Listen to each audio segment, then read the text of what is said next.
श्री स्वामी समर्थ. नमस्कार. सातारा मेजवानीमध्ये आपल्या सर्वांचं खूप खूप स्वागत आहे. आज आपण जांभळाचा ज्यूस बनवणार आहोत. तर चला सुरुवात करूया. हे जांभळं मी धुवून मिठाच्या पाण्यात थोडा वेळ ठेवलेली आहे. आता ते आपण त्याचे बारीक तुकडे करून घ्यायचे आणि मग मिक्सरला फिरवायचे. व्यवस्थित बघून घ्यायचे जांभळं.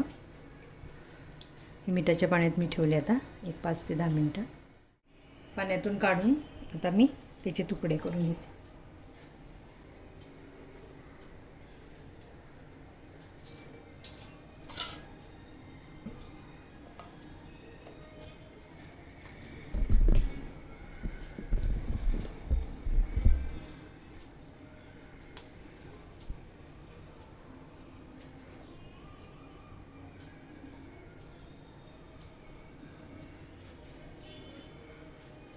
जे छोटे छोटे पीस करून घ्यायचे. आणि ह्या बियाची सुद्धा आपल्याला आता डायबिटीससाठी ना बिया वाळवून त्याचं आपण पावडर करून पाण्यात घेऊ शकतो. जांभूळसुद्धा डायबिटीसला खूप चांगलं आहे. सीझनल आहे हे, तर तुम्ही अवश्य खावा.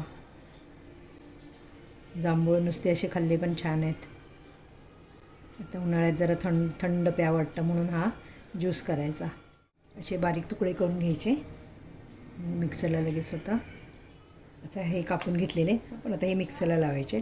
त्यात थोडं आपल्याला पुदिना घालायचा आहे. तुकडे केलेले आहेत जांभळाचे, ते ह्यामध्ये घातलेले आहेत मी.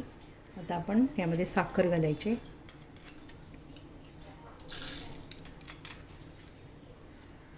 दोन चमचे मी साखर घातली.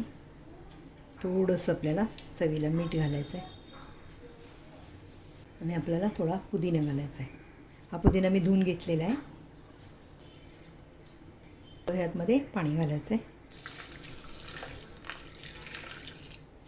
फिरून घेऊया. मिक्सरला फिरून झालेलं आहे, पण आता मी ह्यातमध्ये बर्फ घालणार आहे. ज्यूस आपला रेडी झालेला आहे.